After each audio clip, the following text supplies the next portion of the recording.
And so, you said that you think that people are mostly motivated by positive inclinations. And I'm inclined to agree with that. But I do think, and I think we really have to come to terms with this, is that we are being enticed into taking the easy moral route forward. So there isn't anything more important to someone, economically, practically, socially, biologically, than their reputation. Because their reputation is a marker of their deserved standing in the social community and their viability as a trading and playing partner.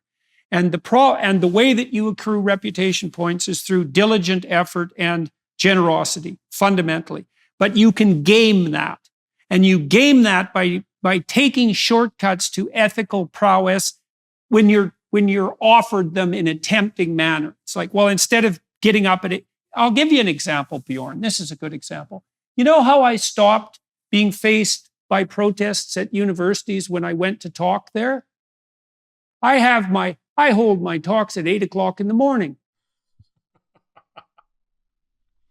Yeah, and you know why that's funny? Because none of the bloody protesters will haul themselves out of bed to come and, agitate about the magical super Nazi because it's 8 in the morning. Yeah, it is funny, but it's also exactly right. It's like, well, yeah, once you shake off your hangover days, you can haul yourself out of bed by 6 in the afternoon to go and protest and wave a sign about all the evil people who are destroying the world. But if your commitment requires getting up in the morning once, well, that's a bit too much for you. And so this enticement of laziness, and it's this weird nexus between narcissism and willful blindness and ignorance, because they foment and reinforce each other. And as I said, it's just not that hard to read your book, especially if you've devoted your life to saving the environment. And I've done what I could to bring hammer and tongs to your theories, because your books are pretty damn optimistic. And I think, well, could that possibly be real? And I haven't been able to what I haven't been able to do about your approach is to think of a better one. Thank you. As error prone as it might be, because who can do cost benefit analysis? Of course, it's not going to be perfect. But right. And again, the amazing things, the best things we can do in the world are not just twice as good. They're more like 100 times or 1,000 times better than the really dumb things that we very often do. And that's, of course, why we feel much more comfortable about it. But if it was just a factor of 2, sure, that could be all kinds of calculations and stuff.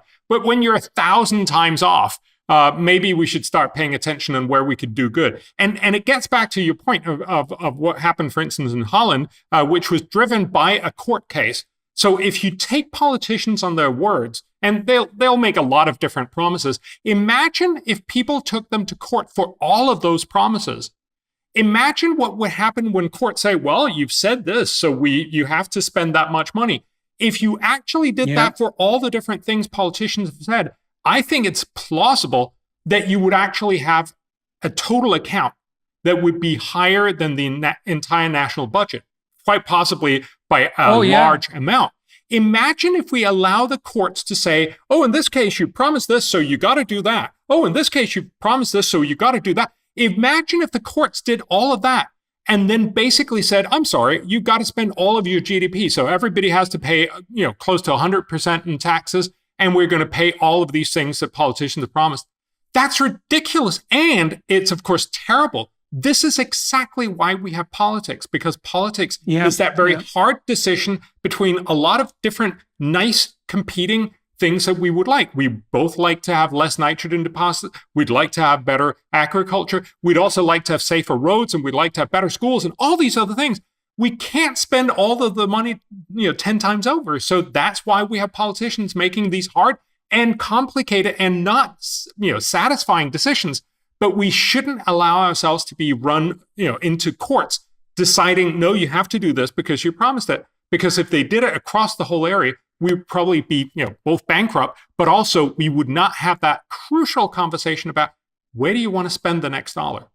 Well, we would also cede all the legislative power that should be instantiated in the sovereign voice of the people to judicial overlords, which we seem to be doing at a very rapid rate. That's happening in Canada, partly because the legislatures are cowardly and they devolve decisions to the judiciary when they shouldn't, but also because the judiciary has become increasingly activist and is perfectly willing to put their apocalyptic nightmare vision at the pinnacle of the judicial process hierarchy and to start ruling in accordance with that instead of relying on precedent and rule of law. I mean, in Canada now, you cannot be appointed a judge unless you swear fealty essentially to the DIE mantra. They've laid out what the personal requirements are that are necessary to be a judge, and one of them is sensitivity to all the racial, et cetera, issues that the DEI activists hypothetically believe are a necessary priority. And the second one is what would it say? Openness to the importance of social justice issues. That they've actually documented this now in the steps necessary to become a judge in Canada. Yeah, it's unbelievable. It's unbelievable. And these activist judges do believe that, well, they're way more efficient than that noisy parliamentary process. And that should scare us. That is, part of the reason why a lot of people are protesting, simply because you can't have a judiciary or anything that ends up making promises that will cost you at least a large part of your fortune.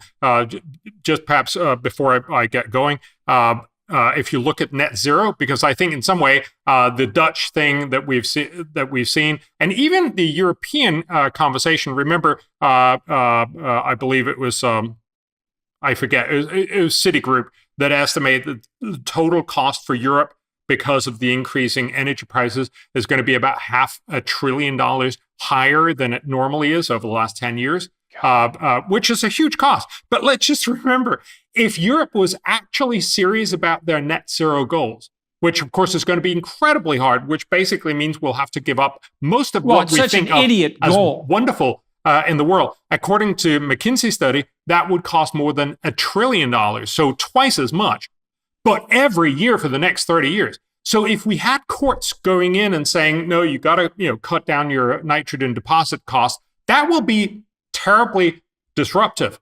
But it's much, much less than what you could actually imagine is going to happen if people actually take our net zero promises seriously. And this is not just for Europe. In the U.S., it's likely that the cost of net zero by mid-century would be in the order of $12,000 per person per year. And people are just not going to accept that. Remember, if you ask people, most people are willing to spend something on climate change, typically sort of between $25 and $200. But if you ask them, so would you be okay with spending $10,000? No, that's not going to happen. And you're going to have an uprising. That's, I think, why we need to say, look, we should be smart about this, but we shouldn't be spending all of our money on one thing. That's both dumb. It's also economically inefficient, but it also leaves all the other challenges unfixed.